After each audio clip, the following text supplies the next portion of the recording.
39वीं कड़ी में हम दूसरे अध्याय के 65वें श्लोक पर चर्चा कर रहे थे।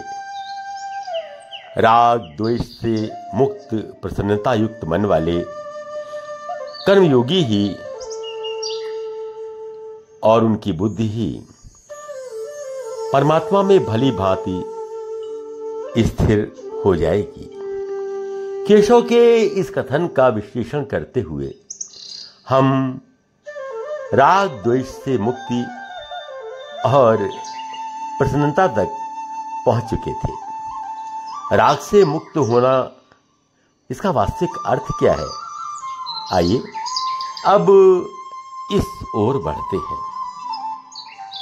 यहां केशव का मंतव्य उस राग से मुक्ति है जो भौतिक स्तर पर हमें आकर्षित करता है, क्योंकि राग अर्थात आकर्षण ये हमें प्रसन्नता तो देता है लेकिन साथ साथ दुख भी देता है। आपने सोचा कि मैं नई कार खरीदूंगा तो आनंद आ जाएगा। अब अगर आपने कार खरीद ली तो आपका मन प्रसन्न हो गया और संयोग से कुछ ऐसा घटनाक्रम चला कि कार के लिए एकत्र किया हुआ जो पैसा था वो किसी अन्य आवश्यक कार्य में खर्च हो गया। आप कार नहीं खरीद पाए तो भाई दुख तो उसी अनुपात में होगा ही होगा। बस यही योगेश्वर का कथन और उसका वास्तविक अर्थ इसी कथन में छुपा है। यदि हम ये अभ्यास कर लें कि कार खरीद पाए तो ठीक और नहीं खरीद पाए तो भी ठीक, तो आपको ना प्रसन्नता होगी और ना दुख। और उधर आपने मन पर अपने अभ्यास से प्रसन्नता की एक परत तो चढ़ा ही रखी है, तो जाहिर है कि मन की प्रसन्नता की स्थिति में कोई फर्क नहीं आएगा। पुनः प्रश्न ये उठता है कि ये सोच पैदा कैसे की जाए। इस संबंध में एक छोटी सी कहानी याद आ रही है। एक ऋषि के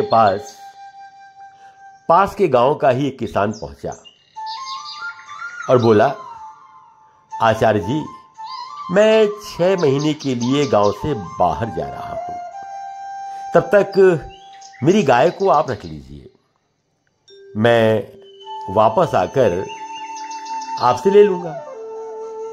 ऋषि बोले, ठीक है, छोड़ जाओ। 2-4 शिष्य आए और बोले, गुरुजी, आपने गाय रखने की हामी भर दी। ऋषि बोले, अरे भाई, अच्छा ही तो किया, अब तुम सबको दूध, दही, घी, मक्खन वगैरह वगैरह की कमी नहीं रहेगी। शिष्यों को बात समझ में आ गई। अब रोज गाय दूध देती और सारा आश्रम दूध, दही, घी इन सब का आनंद लेता। 6 महीने बाद किसान वापस आ गया और बोला, आचार्य जी, मैं वापस आ गया, अब मेरी गाय मुझे दे दीजिए। ऋषि ने बिना किसी संकोच के कहा, वो बंधी है, ले जाओ। किसान गाय ले गया। 2-4 शिष्य फिर आए और बोले, गुरुजी, ये आपने क्या किया, गाय वापस कर दी। ऋषि बोले, भाई ठीक ही तो किया, तमाम जगह गोबर करती थी, उसे साफ करना पड़ता था, गाय की सेवा करनी पड़ती थी, उसके लिए भूसे चारे का इंतजाम करना पड़ता था। अब इन सब बातों से तो छुट्टी मिल गई। बस यही है राग से मुक्ति हेतु सोच को कैसे नियंत्रित किया जाए, इसका सटीक उदाहरण। हर सिक्के के 2 पहलू होते ही होते हैं, बस दोनों पहलू को देखने की आदत डाल लीजिए। हर चीज के लाभ भी हैं और हानि भी। यदि आपने इस तरह सोचना सीख लिया तो न राग अपना प्रभाव जमा पाएगा और न द्वेष। और यदि ये दोनों प्रभाव न जमा पाए तो मन की प्रसन्नता को भला कौन ग्रहण लगा सकता है? इस तरह से देखा जाए तो अंतःकरण की प्रसन्नता और राग द्वेष से मुक्ति, इनमें अन्योन्याश्रित संबंध है। अर्थात जब आप राग द्वेष से मुक्ति पाएंगे तो अंतःकरण में प्रसन्नता आएगी, और जब अंतःकरण में प्रसन्नता स्थायी रूप से आ जाएगी तो राग द्वेष स्वयं ही आपसे दूर हो जाएंगे। लेकिन यह एकदम से तो संभव नहीं है, इसे धीरे धीरे अभ्यास करना होगा। यह बिल्कुल वैसा ही है जैसे किसी पेच पर कोई मशीन का तेल डालेंगे और पेच में जंग लगी हुई है, तो पहले वो थोड़ा सा ढीला होगा, उसके बाद आप उसे घुमाएंगे या घुमाने की कोशिश करेंगे, फिर दोबारा मशीन का तेल डालेंगे और 4-6-10 बार के बाद जंग हट जाएगी और पेच जो है वो ठीक से घूमने लगेगा। अब सवाल ये है कि मन की प्रसन्नता वाले केस में ये लुब्रिकेंट अर्थात मशीन के तेल का काम कौन करेगा?